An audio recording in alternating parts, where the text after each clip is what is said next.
judgment.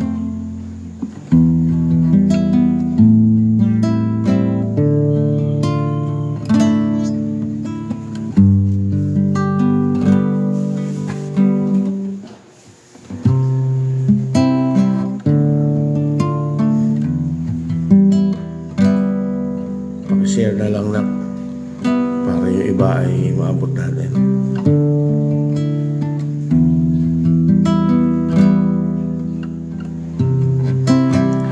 Good morning po sa bawat isa. Magandang umaga po sa inyo. Purihin ng Diyos sa umagang ito. Tayo po ay nandito ngayon sa Insight, Preaching the Word of God as it is. No, ang layunin po nito ay para maumpisahan o magawa ang kalooban ng Diyos ayon sa kanyang mga salita. Good morning, Sister Jessica. Good morning, Brother Lem. Pakishare nyo na lang po itong ating gawain para maabot din yung inyong mga kaibigan at mahal sa buhay. Purihin ng Diyos, sa umagang ito ay mag-aaral ng salita ng Diyos. At nawa, samahan tayo ng Diyos, makita natin yung kagandahan ng kanyang mga salita. Pero bago ang lahat, makita natin ang Panginoon.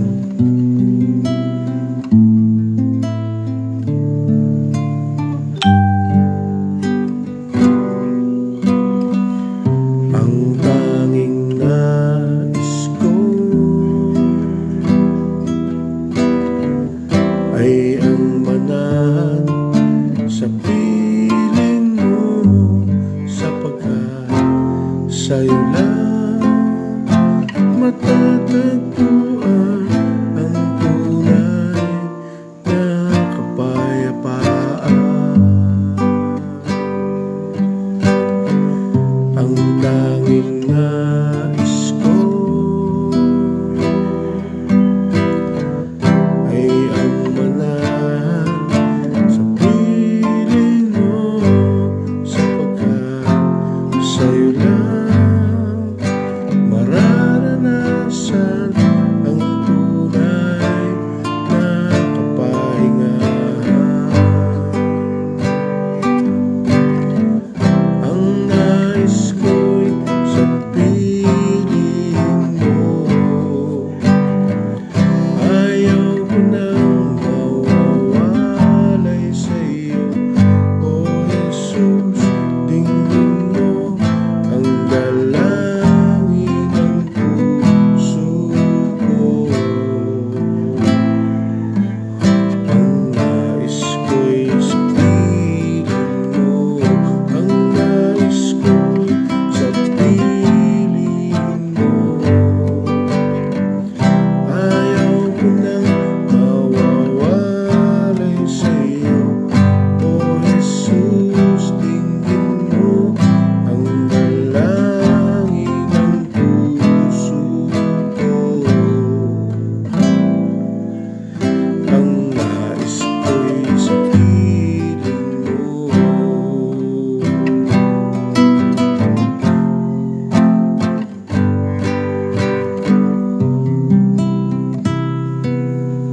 Good umaga po. Good morning, classmate, Sister Nancy, Pastor Wilma. Good morning. Pagkabayan tayo ng Panginoon sa umagang ito. Palain tayo ng Diyos. Ngayong umaga ay pag-aaralan natin ang Word of God. Matatagpuan natin ang salita ng Diyos sa John chapter 15. Mula verse 1 hanggang 27. Babasahin ko po ang buong chapter. Ito'y ginagawa natin na mabasa ang buong chapter para sa gayon makita natin yung buong konteksto at hindi lamang yung isang bahagi ng salita ng Diyos ang ating napapansin, kundi kung ano yung nilalaman ng talagang mensahe ng Panginoong Hesus. Basahin natin. Sabi dito, sundan niyo po ito.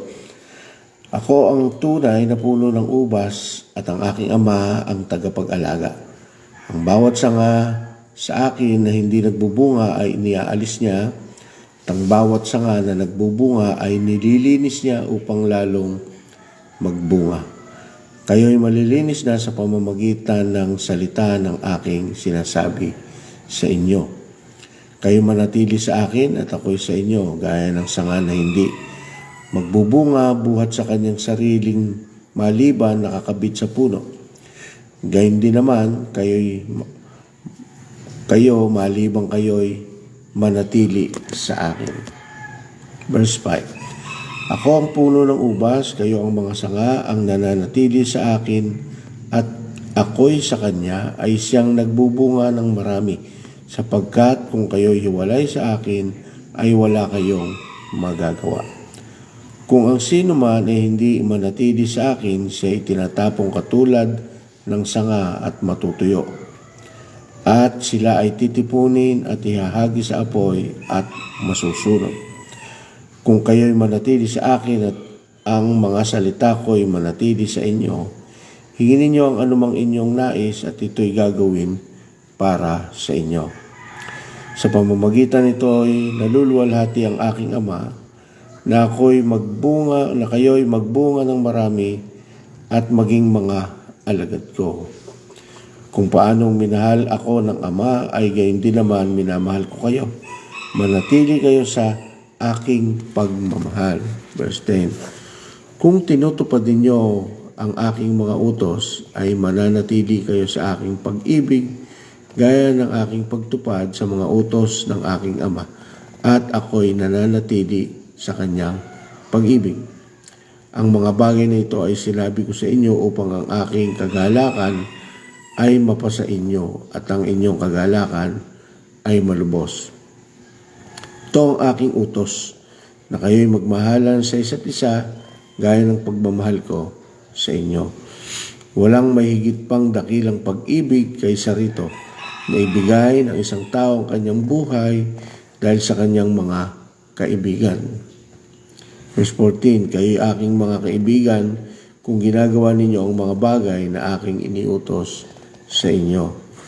Hindi ko na kayo tatawaging mga alipin, sapagkat hindi nalalaman ng alipin kung ano ang ginagawa ng kanyang Panginoon.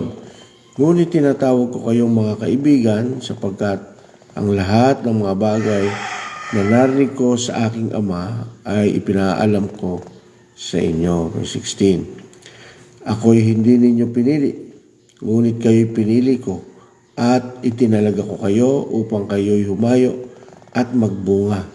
At ang mga bunga ninyo'y mananatili upang ang anumang inyong hingin sa Ama ay sa aking pangalan ay ibigay niya sa inyo.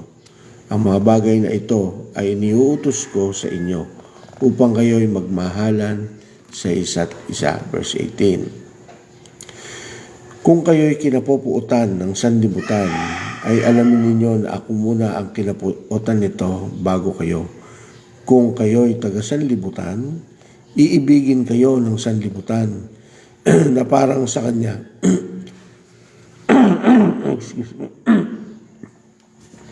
Ngunit dahil kayo'y hindi taga-sanlibutan, kundi kayo'y pinili ko mula sa sanlibutan, kaya napupuot sa inyo ang sanlibutan. Verse 20.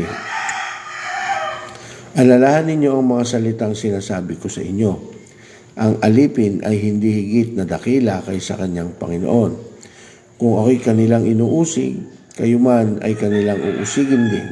Kung tinutupad nila ang aking salita, ang inyo man ay tutuparin din.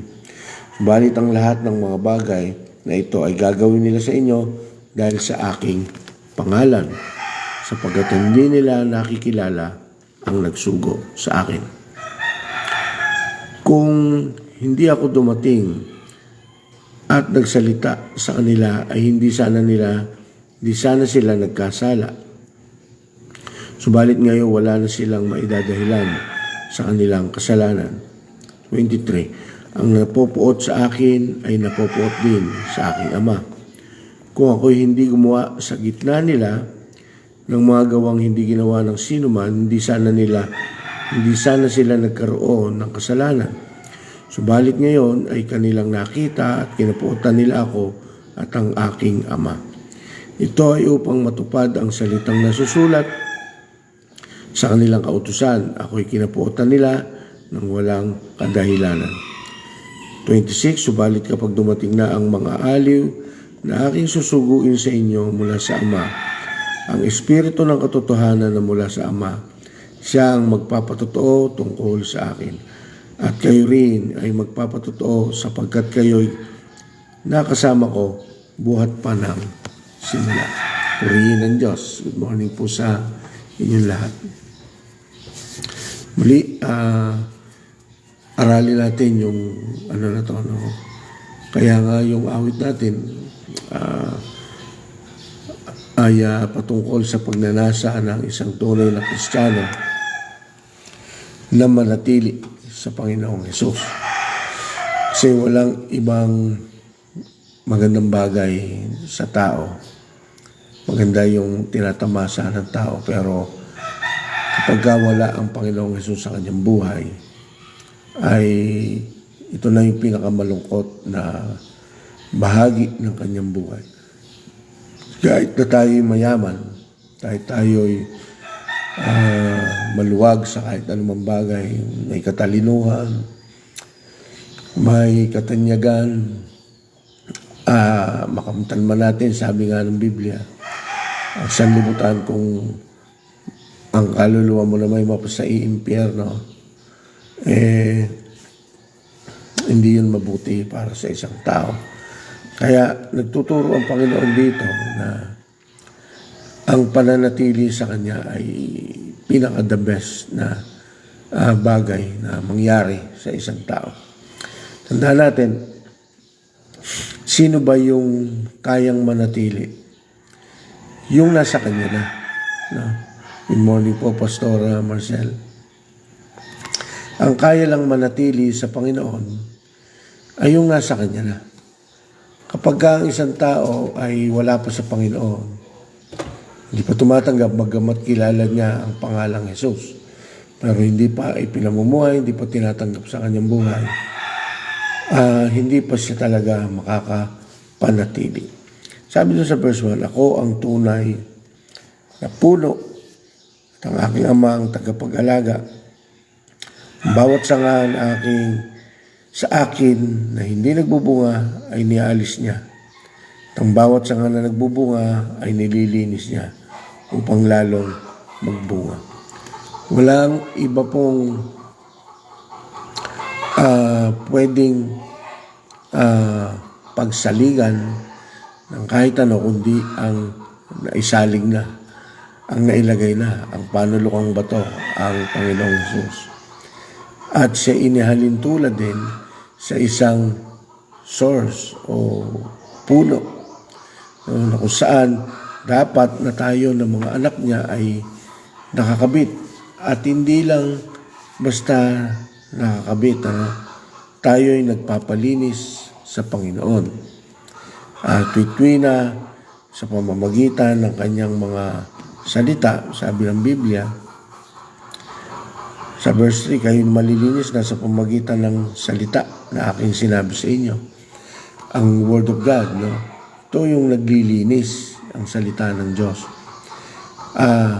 Ang nananangan o nananatili sa Panginoong Hesus, kailangan nagpapalinis sa Kanya. Ano ibig sabihin?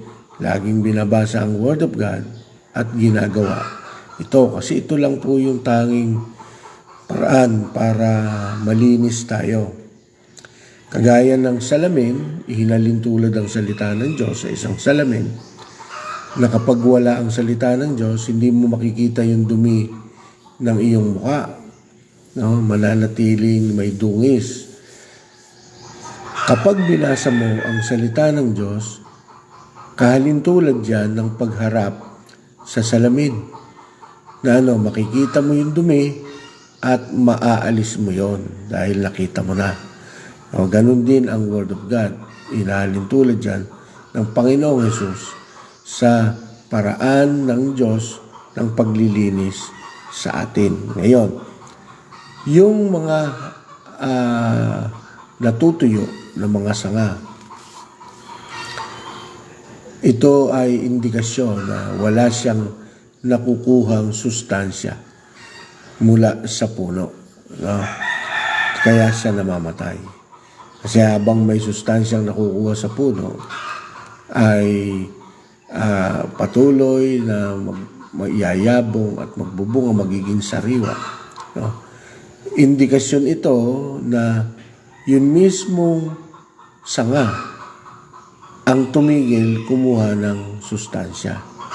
O sa ganitong paraan, tingnan natin, yung puno, hindi yan nagsasawang mag-supply sa buong kanyang puno, buong pagkapuno. No? Mula sa ugat, hanggang sa katawan, hanggang sa mga sanga, sa mga dahon, sa bunga. Hindi yan nagsasawang mag-supply ng nutrients. Ang problema ay yung sanga kapag ito'y natuyo, may indikasyon na hindi na nakakarating sa kanya yung sustansya. Gaya din ng isang mananampalataya. Hindi sapat na ang isang tao ay sabihin niya sa kanyang sarili siya ay nananampalataya naman. Kailangan kumilos siya sa paraan na gusto ng Diyos. Ang gusto ng Panginoon ay manatili tayo sa Kanya. No? At ang paraan ng pananatili ay yung lagi kang kumukuha ng kalakasan, lagi kang kumukuha ng inspirasyon, lagi kang kumukuha ng kaalaman sa Kanyang mga salita. Sinabi din ng Panginoong Hesus, malinaw, hindi lang sa tinapay nabubuhay ang mga tao, kundi pati sa salita niya. Mga kapatid, no? Talagang kailangan ang Word of God. At hindi tayo makakapamunga kung walang salita ng Diyos. Isa lang ibig sabihin, paano ka lalago bilang isang Kristiyano? Kaya pansinin ninyo, pagka ang isang Kristiyano hindi palabas ng Biblia, kung ano-anong kakaibang pangyayari sa kanyang sarili ang nagaganap, nababago ito, no? Dahil nawawala yung kabanalan, dahil hindi nalilinis ng salita, anong tendency? Nadudumihan yung buong pagkatao, naaapektuhan ng polusyon sa paligid. Anong polusyon? Polusyon ng karumihan, ng spirito. Nakukuha natin yung mga masamang bagay. Kaya pansinin ninyo, nung tayo hindi pa nakakilala sa Panginoon, wala pa ang salita ng Diyos sa atin, ay marumi ang ating buong pagkatao. Simula sa isip, sa salita at sa pagkilos. Masama, mapagsamantala tayo.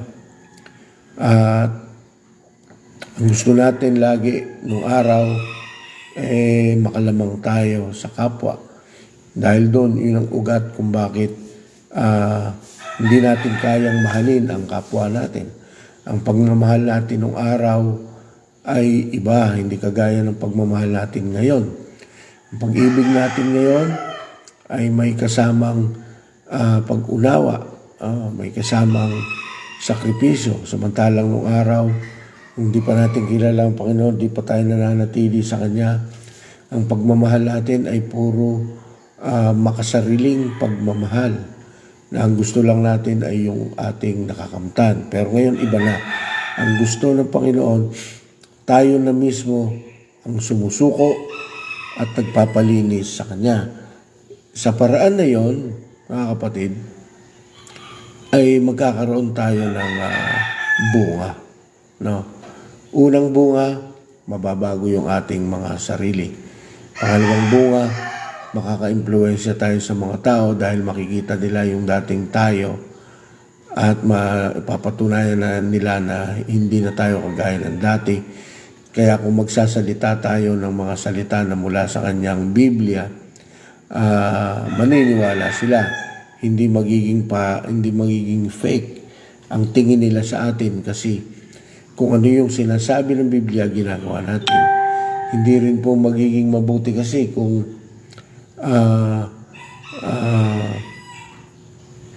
sinasabi natin na tayo yung mga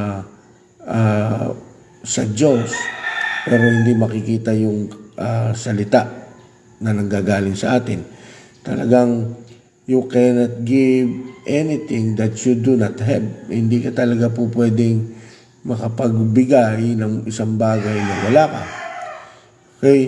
Yung sanga na tuyo, walang nakuhang sustansya, walang ibubunga, wala talagang ibibigay.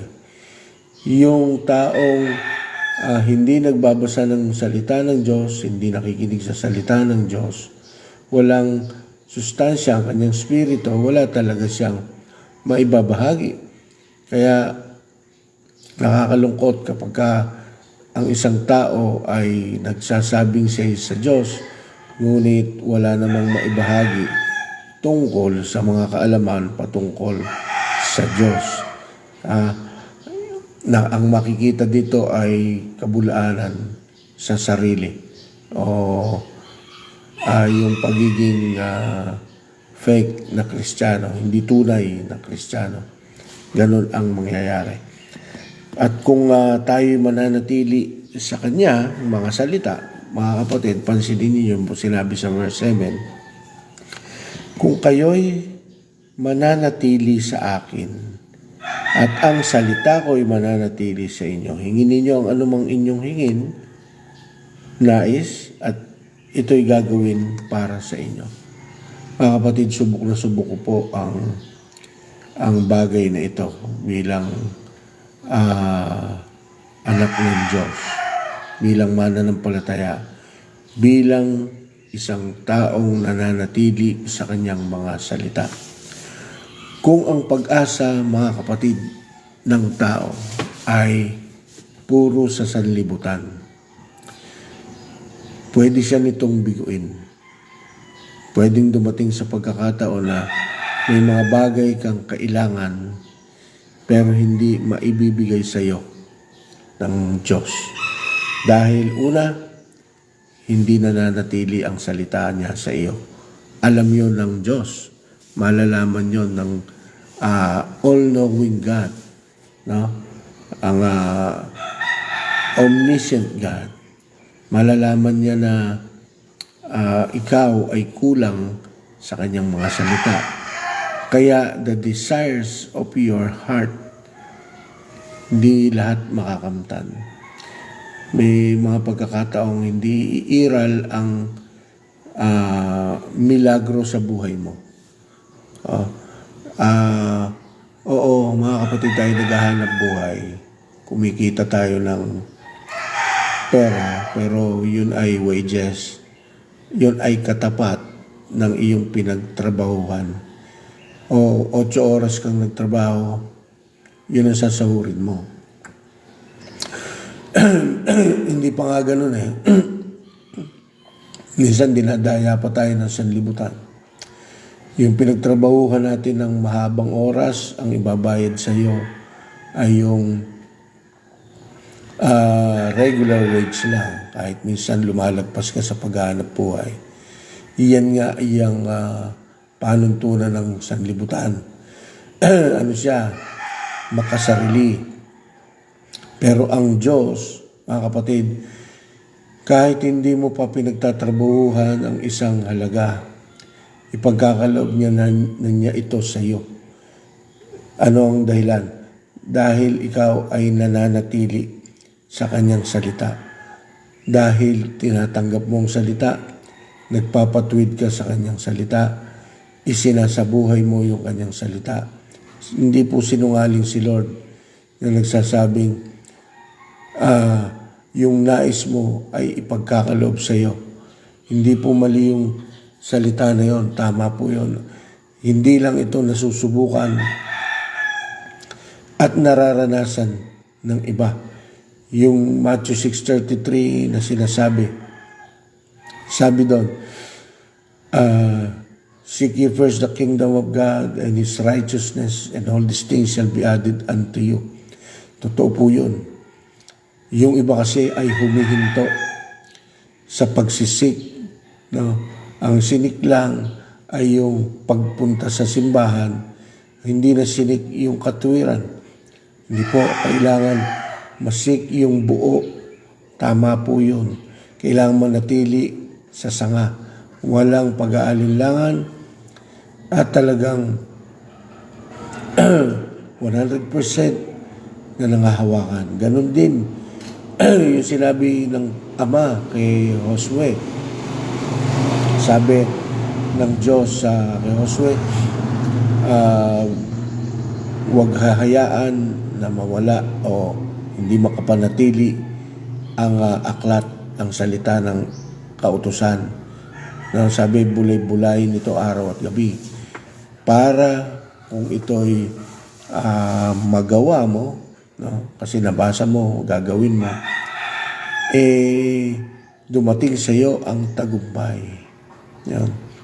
Kaya mga kapatid, talagang pagbabasa ng Biblia, yan ang isa sa pinaka-ugat para tayo lumago, para makapunta natin yung blessings, yung deeper meaning ng blessings ng Panginoon. Hindi yung dahil sa nagtrabaho kay pinagpala ka, oo, bagamat ikaw ang naghahanap buhay niyan, si Lord pa rin ang nagloob niyan. Niloob lang din niya yan, nakamtan mo. Siya lang din ang nagbigay sa iyo ng trabaho. Pero alam mo, kahit wala kang hanap buhay, o kung may hanap buhay ka man, kapag ikay nananatili sa kanyang salita, may extrang blessing na ibibigay si Lord na hindi mo mawari kung paano nangyayari, pero ibibigay niya. No? Ibibigay niya. Hindi siya madamot. Ang kailangan lang ay pagkaloob natin yung ating sarili. I-involve natin yung ating sarili sa vine. No? Ikapit natin mabuti. Kunin natin ang sustansya ng puno ng ubas, which is Jesus. Jesus is the wholeness of the Bible. Siya yung kabuuan ng Biblia. Simula Genesis hanggang Revelation. Walang ibang tinutukoy po mga kapatid, kundi ang kabuuan ng Panginoong Hesus. Bagamat sa mga istorya sa Biblia, sa mga history before, panahon ng Israelita, panahon ni Moses, na hindi pa ipinakikilalang mabuti ang Panginoong Hesus.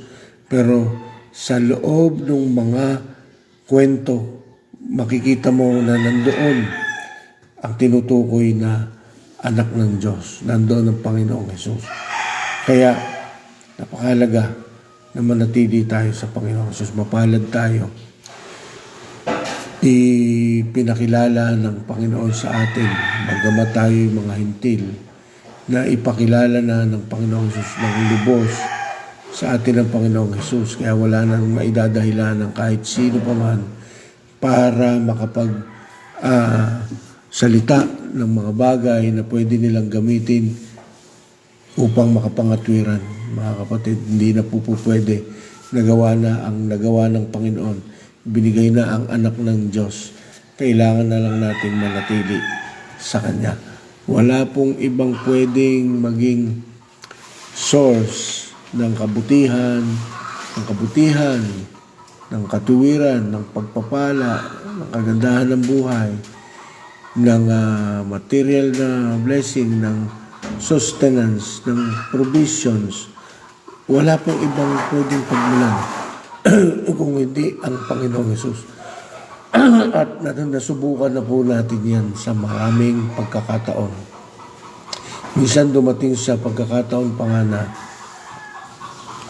nagtanong ako sa aking sarili kung ako ba ay tunay na tinawag niya bilang isang pastor. Kasi nung unang panahon na ako'y naglilingkod, mga unang taon na ako'y naglilingkod, siyempre gusto kong maranasan yung kwento ng mga matatandang pastor na sa kabila ng kanilang walang source of income bukod sa ang Panginoon, pero hindi nagkukulang ang Diyos sa kanila. Ang kailangan lang ay makapanatili at sa buhay ang kanyang mga salita. No? Naranasan ko. Sabi ko noon, bakit gano'n? Sila biglang merong pagkakataon na dahil kailangan nila ng ganitong halaga ay may nagbibigay ng hindi na malaman kung paano nangyari, paano nakarating sa kanila yung ganitong klase ng halaga. Pero ngayon, naiyak ako nung dumating ako sa punto na yung mga unang taon ng aking paglilingkod, naranasan ko na yun. Na bigla na lang may kailangan tayo sa simbahan, may kailangan sa personal, biglang may gagamitin si Lord at darating. At hanggang ngayon po, pinararanas yan ng Panginoon. Ako po ay hindi iba kaysa sino man na nananampalataya sa Panginoon. Kaya kahit ano ang kalagayan mo, kapatid, manatili ka lang sa Panginoon, sa kanyang mga salita, no? Ipagkakalob niya ang nais mo. At magugulat ka, hindi mo maintindihan bakit nangyayari yung mga ganyang bagay. Tutulungan po tayo ng Diyos. Sa Kanya tayo nanalig. Hindi naman tayo umasa kahit kanino pa man. Ibinigay na natin ang buhay natin sa Panginoong Hesus. Hindi niya tayo bibiguin. Kaya ito po, no? Tandaan po ninyo, kasama din naman po sa ating paglilingkod yung pagkapuot sa atin ng sanlibutan. Kasi binanggit din naman yan ni Lord dito. Sabi dito sa verse 18, kung kayo'y kinapupuotan ng sanlibutan, ay alamin ninyo na ako muna ang kinapuotan nito bago kayo. No? Kung kayo taga sanlibutan, iibigin kayo ng sanlibutan na parang sa Kanya. Ngunit dahil kayo hindi taga sanlibutan, kundi kayo'y pinili ko mula sa sanlibutan, kaya napupuot sa inyo ang sanlibutan. Nakita niyo mga kapatid, no? Kapag ipansin ninyo, yung mga tao na nagmamahal sa sanlibutan, niyayakap din sila ng sanlibutan, hindi sila tinitigilan ng sanlibutan o ng gawa ng kaaway para hindi makalapit sa Panginoon. Pero once na ikaw ay napuot sa sanlibutan, hindi naman ibig sabihin galit ka sa sanlibutan o ayaw mo ng mga biyaya ng Diyos mula sa Kanyang nilikha. Hindi po ganon. Ang gusto niya, ang ibig sabihin niya, yung mga mali o masasamang gawa ng sanlibutan na nangyayari dito na tila ba parang pwede mong gawin pero hindi naman niya gusto. Yun yung tinutukoy niya.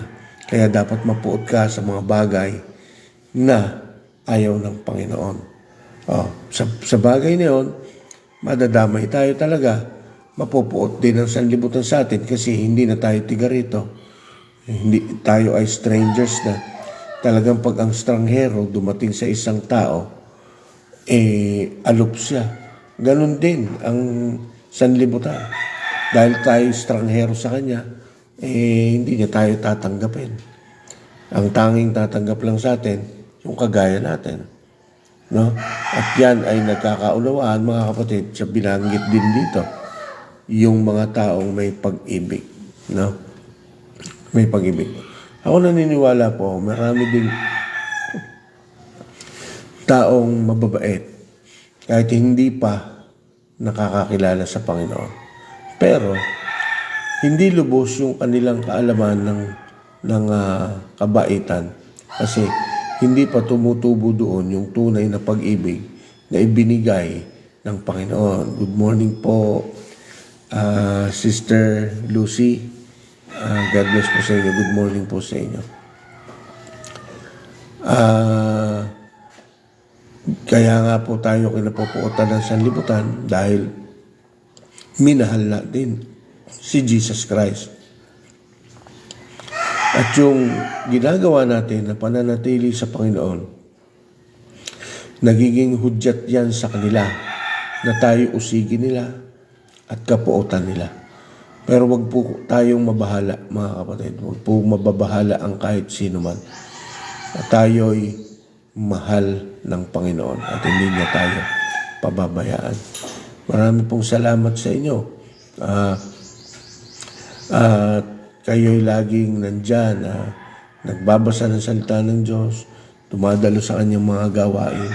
Patuloy po nating gawin yan. Po.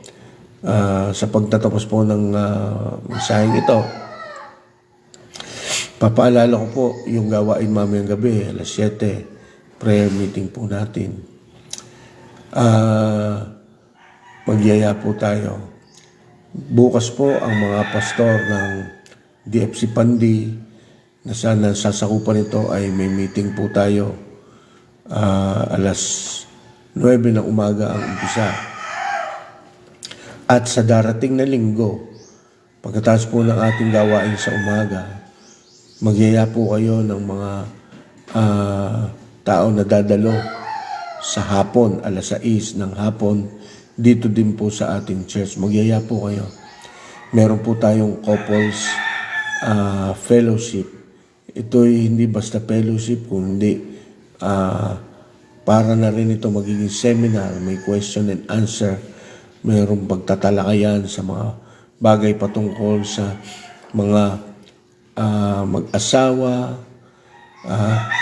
Kaya tinawag na couple, magkasama. Hindi lang po yung mag-asawa. Kahit yung mga couple na hindi pa ikinakasal, pwede po kayong dumalo. Yung mga mag-boyfriend, kailangan pong dumalo. Mga couple din po yan. Kahit anong uri po ng klase ng pagsasama, lalaki, babae, pwede po kayong dumalo para maliwanagan po kayo kung ano ang nais ng Diyos o kalooban niya patungkol sa pagsasama ng dalawang tao, sa relationship between man and a woman. No? Dumalo po kayo. Kahit nga po yung mga nasa kalagayang third sex, ay sabihin na natin gano'n. Kung gustong maliwanagan, ang tanging dapat na nagsasama lang ay babae at lalaki, ay pwede kayong dumalo para maliwanagan po ang bawat isa sa inyo. Kaya kung meron po kayong mga kaibigan o wala naman po kayong gagawin yun, sa oras na yun, alas 6 ng hapon sa linggo, dito po magkita-kita po tayo sa DFC Pandi po. Wala na pong tatalakayin doon kundi magagandang bagay patungkol sa relasyon, no? Sa mga mag-couple, Maraming po salamat. Tayo po'y mag-pray. Samahan niyo po ako sa panalangin. Ama, purihin po kayo, dakilang Diyos. Salamat sa inyong kabutihan. Humihiling po kami, Panginoon, ng inyong pagsama, ng inyong laging pag-unawa, pagkalinga sa bawat isa sa amin. Lord, salamat dahil nandyan ang inyong bugtong na anak na walang iba kundi Panginoong Jesus na nagbigay sa amin ng inyong mga salita na kailangan namin panghawakan. Salamat, Lord, dahil tinutuwid mo kami bawat araw. At dahil sa pananangan namin sa iyong mga salita, natututo kami sa lahat ng bagay na aming gagawin. Natututo kaming maging mabuti sa aming kapwa, natututo kaming magpakabanal, natututo kaming maghayag, natututo kaming magbigay dahil ikaw po ang nagturo niyon sa pamagitan ng inyong salita. Kaya Lord, salamat po sa lahat ng mga taong ginagamit ninyo para sa bawat sa amin na kami napagpapala sa araw-araw. Patnubayan niyo po silang mabuti. Ilayo niyo po sila, Panginoon, sa anumang uri ng karamdaman. At ilayo, Panginoon, sa lahat ng uri ng gawa ng kaaway. Lord, ang mga kapatiran na maghahanap buhay, pupunta sa lahat ng kanilang gagawin sa araw na ito, ay patnubayan niyo po. Naway masunod ang kalooban ninyo sa buhay ng bawat isa. Purihin po kayo, Panginoon. Ito po ang aming dalangin sa pangalan ng Panginoong Jesus. Amen. God bless you all po. Pagpalain po tayong lahat ng Panginoon.